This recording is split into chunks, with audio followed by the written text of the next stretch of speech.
ভালো, সবাই ছাত্র শিবির যারা করে তারা অনেক ভালো হয়। বাংলাদেশের ইতিহাসে এমন ঘটনা কোনো রাজনৈতিক দল করতে পারে নাই, যেটা একমাত্র করে দেখিয়েছেন ছাত্র শিবির। আপনারা দেখেছেন বাংলাদেশ ইসলামী ছাত্র শিবিরের নবীন বরণ যে একটা আয়োজন করেছে, ইসলামী ছাত্র শিবির, মানে প্রত্যেক ব্যক্তিদেরকে আপনাদেরকে আজকে লাইভে দেখাবো তাদের মতামত। এই বাংলাদেশ ইসলামী ছাত্র শিবিরের নবীন বরণ অনুষ্ঠান মানুষ কতটুকু ভালোবেসেছে এবং বাংলাদেশের ইতিহাসে একটা স্মরণীয় ঘটনা হয়ে থাকবে। তাদের এত সুন্দর আয়োজন, এত সুন্দর তাদের ম্যানেজমেন্ট সিস্টেম, পুরাই অবাক হওয়ার মতো। তবে এই ছাত্র শিবিরের নবীন বরণ অনুষ্ঠান আসলে গ্রাহকদের কাছে কেমন লেগেছে, গ্রাহকের মতামত আপনাদের কাছে আজকে লাইভে দেখাবো। প্রিয় দর্শক, দেখতে থাকুন। দেখতে দেখতে যদি ভালো লাগে অবশ্যই চ্যানেলটি সাবস্ক্রাইব করে পাশে থাকবেন। এখন চলে আসি এই ছাত্র শিবিরের নবীন বরণ অনুষ্ঠান আসলে সাধারণ শিক্ষার্থীরা সেটাকে কিভাবে দেখছেন, চলুন শুনে আসি। কোরআন দিয়েছে, সবকিছু অনেক ভালো লেগেছে। সামনে এরকম আরো প্রোগ্রাম চাই। প্রথমে শুনবো এই ছাত্র শিবিরের যে অনুষ্ঠানে তাদেরকে, শিক্ষার্থীদেরকে কি কি গিফট করা হয়েছে। অনেক পেয়েছি, মানে আশার তুলনায় আরো বেশি, অনেক বেশি গিফট পেয়েছি, তো অনেক ভালো লাগছে। তো শুরুতেই আমাদের হচ্ছে একটা ব্যাগ দিয়েছে, একটা ব্যাগ, আর হচ্ছে সবচেয়ে ভালো গিফট যেটা একদম অতুলনীয় একটা গিফট, সেটা হচ্ছে কোরআন, একটা কোরআন দিয়েছে।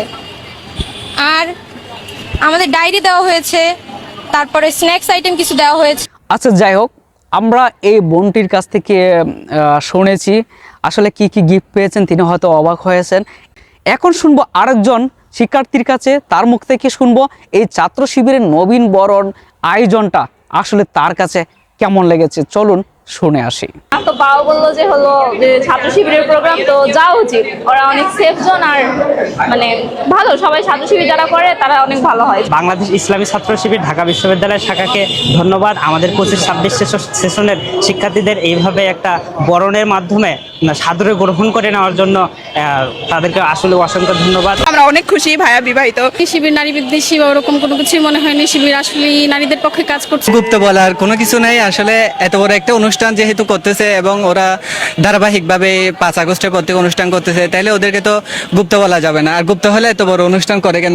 যদিও এখানে সবাই লিখছে, এটা তো একটা ইয়ার্কি সিস্টেম করে লিখছে আর কি। গুপ্তটা বলা হয়, আসলে কি এরকম কিছু আছে কিনা প্রমাণ না পেয়ে তো শুধু গুজব ছড়া লাভ নাই।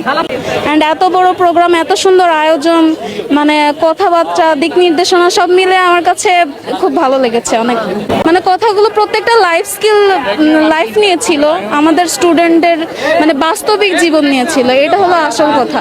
অন্যান্য আলোচনার থেকে আমাদের পড়াশোনার ব্যাপারে বা আমাদের লাইফের ব্যাপারে তারা যে দিক নির্দেশনাগুলো দিয়েছে, এই দিক থেকে আপনাদের যে শিক্ষার্থীদের মতামত আপনাদের কাছে প্রকাশ করলাম।